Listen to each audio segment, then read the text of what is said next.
বিয়ে বাড়ির জন্য আজকে সাজুগুজু করবো, চলো চলো।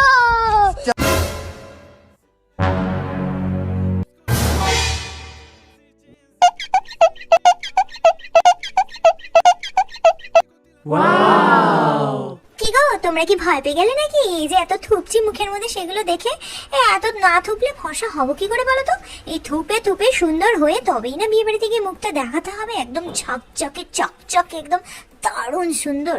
তাই পুরো মুখে একবার থুপে নিলাম, তারপর চোখে, তারপরে গালে, আর এগুলোকে সেট করার জন্য হালকা করে একটু সেটিং স্প্রে মেরে নিলাম। অ্যাকচুয়ালি 2-3 বার মেরেছিলাম। এনিওয়ে, তারপরে আমি টুক করে ড্রেসটা পরে নিলাম, আর এই ড্রেসটা আমি এবার পুজোয় পেয়েছি।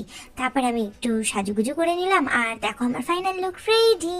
তো আমাকে কেমন লাগছে অবশ্যই কমেন্টে জানিয়ে দিও। আর বিয়ে বাড়ির ব্লগটা এর আগেই অলরেডি তোমাদের সাথে শর্টসে শেয়ার করে দিয়েছি, কিন্তু ওটা কিন্তু দেখতে একদম ভুলো না। চম্পাকলি সেজে টুক করে একটা রসগোল্লা খেয়ে নি বাবা। চলো আজকের শর্টস এই পর্যন্তই, বাই।